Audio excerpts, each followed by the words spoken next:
Hello, and welcome to Home Comfort Tactics. My name is Eric Gans. I'm a certified home energy auditor. I work with the Home Performance with Energy Star program here in Maryland with Pepco and BGE. There's a huge void in the way people think about home improvements, and this show is going to fill the hole. I've been all over Maryland doing energy audits, and there is nothing but truth in the Department of Energy's stat. 9 out of 10 homes are under-insulated. I hope that as the Inflation Reduction Act gains momentum, it's going to generate talk about home performance. And our goal is to help you understand what home performance is and how it all makes so much sense. Some of the things you learn on this show, you will be able to do yourself. Others, you're going to need a helping hand. The main thing is that knowing is going to give you a sense of calm, and it's going to put you in the driver's seat to success. Stay tuned. We got a great show for you today.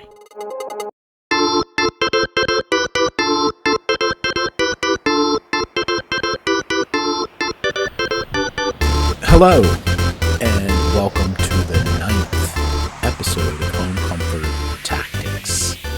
Today, I'm flying solo with summer vacations and different things going on. It's going to be just me. But I think I've got a good one. That's the whole goal here. Bring value to the show. I want people to learn something. And this is a blog post that I wrote back in October 2021. And the title, is Just Bought a House, ? 5 reasons to get a $100 energy audit. And I think the summertime is also a pretty busy season for buying houses, and there might be somebody out there that catches wind of this, and it might, be something that can help them. So, if you just bought a house, congratulations. That is in order. And the chances are pretty high that during the process, you got a home inspection. And you probably got a list of things that you need to do to keep everything up to, quote unquote code. But I'm willing to bet that the list is missing several important things that can make your home way more comfortable and energy efficient. The fact of the matter is that there is usually what I feel false sense, of security that most new homeowners get from a home inspection report. And it's can lead to years of you going down the wrong rabbit holes, spending money on wasted energy. Let me say that again. In fact, the false sense of security that most get from a good home inspection report can lead to years of spending on wasted energy. So I'm not trying to say that the report is bad. I'm not trying to say that getting an inspection is bad. I'm not trying to say that the people that do the inspections are doing anything wrong. All I'm trying to do is sort of intercede and throw up sort of like a flag and say, hey, this advice is sort of checking off a box. It's giving you, hey, this is here type of thing, but it's not really giving you a good consultation in terms of, what I'm really mostly focused on here, if you haven't already guessed, is insulation. It's not giving you a real good, clear picture of exactly, what the deficiencies are. It's just sort of saying, hey, you've got it. And that's, good enough for me. And that's pretty much all they need to do. So in my mind, I'm not saying, again, that this is a negative, but it's a lose-lose. It's a lose-lose because you walk away with a false sense of security and then you go down the rabbit holes and you spend money. And in the end, you're not really more comfortable in the house. So let's go through 5 reasons why the $100 energy audit, if you just purchased a home, is probably a good thing for you. Number 1, it turns the situation into a win-win. And let's talk about that. Let's break that down just a little bit. If you make a commitment to the program and, to getting some things done early with rebates that are attached, then over the length of your time living in the house, you're more likely to be able to pay it off with the savings that you get. So in other words, if you wait a few years and you get into it and then you're 5 years in and you take care of this, well, you're 5 years, behind on getting the savings towards paying it all back.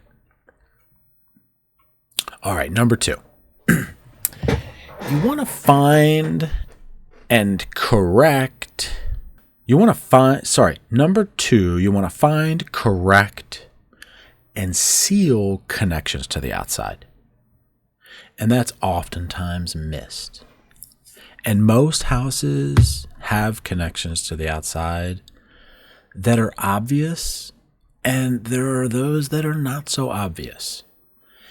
But the ones that are not so obvious are usually the ones that create pathways for high humidity to happen, for unwanted pests to come in, for cold air infiltration in the winter.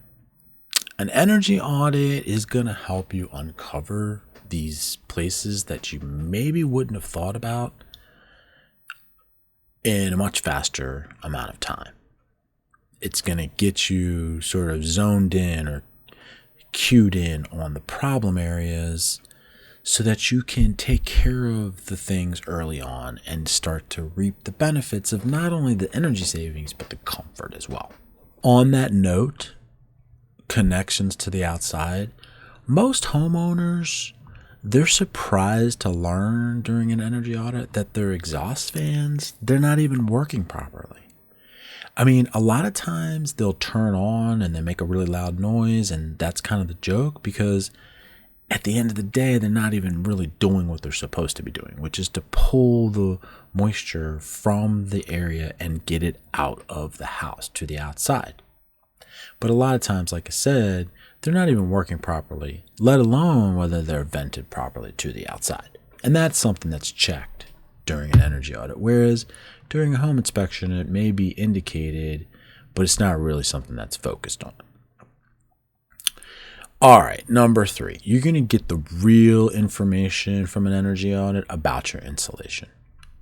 And this kind of goes back to my earlier point about, kind of seeing the pink stuff and checking the box yes, versus seeing exactly how much insulation you have at every sort of nook and cranny of the attic to report back exactly what the deficit is, how much you need, why it's a deficit. Is there some reason for it? Is it, proper material for the type of attic that you have? So there's a lot of, and I don't want to say it's rocket science, but there's a lot of building science that can, come out of a good inspection during an energy audit, that when you get it early on, for lack of a better way to say it, you're sort of armed with the information, and it's just going to guide you to better decision making. You're going to avoid certain rabbit holes, especially if you find, which is oftentimes the case, that early on, you didn't really think too much about, was the house comfortable? When you're buying a house, you're thinking about location. Do I have a nice view? The neighborhood, the school, so many things. I don't really think a lot of people give too much thought to, okay, once I'm actually settled in, am I going to be actually comfortable in this place that and I've got, really good news on that front. You can make any house more comfortable if you know exactly where to look, and you know how to do it, and you know the right materials to use. Okay, let's talk about number 4. Unbiased feedback about your newly inherited HVAC system.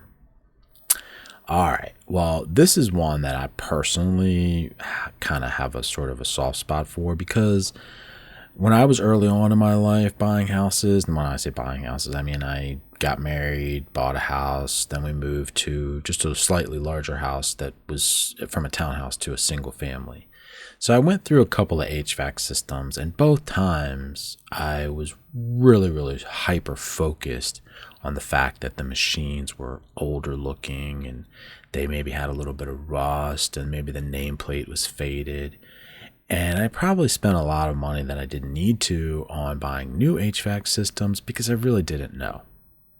And that's the great thing about an energy audit. You're going to get unbiased feedback. You're not going to have an HVAC person coming out, try to scare you, using that to their advantage. Just because the machine looks kind of rough, it doesn't mean that it's not working properly. And, yes, there are more, efficient machines out there compared to 10, 20, 30 years ago. But, it's like return on investment or law of diminishing returns. Okay, how much energy are you going to really save by having a more efficient, more newer machine? And that especially is going to go for somebody who does not seal their house and just puts, as my old colleague said, a new engine into a leaky boat. All right, so the fifth, to move along here and try to get this episode, out the door here and get you all on your way. And thank you for listening, by the way. Let's get to number 5. Number 5, this is a good one. And this is also something that is a little bit misunderstood, but it's a great part of an energy audit. And it's something I think is going to come into focus here as the Inflation Reduction Act starts to come into focus and becomes a little bit more popular. And that's the indoor air quality. Indoor air quality is commonly misunderstood as some type of a number that's, calculated in particles or, has a lot to do with, chemicals. And there is something to do with that. But more so, what we really want to look at is the fresh air cycling through your home. And in some cases, the interesting thing that I would say in this podcast, I hope people hear it, is that even without any type of ceiling, there are some homes that are currently in what we would call a deficit, where they're not getting enough, even uncontrolled fresh air into their already leaky home because maybe they have too many people living, not too many people, but there's a lot of people living there. 2 of the exhaust fans in the house don't work properly. The kitchen doesn't have a proper exhaust to vent things to the outside properly. So all of these things are sort of working against the situation. And then let's say it's a 1997 build. So there was maybe some sealing that was done. So the house is a little bit tight and you have maybe 5 people living there. You kind of see where I'm going. You don't have good fresh air running through the house. And the audit is a great way to get control of that early on.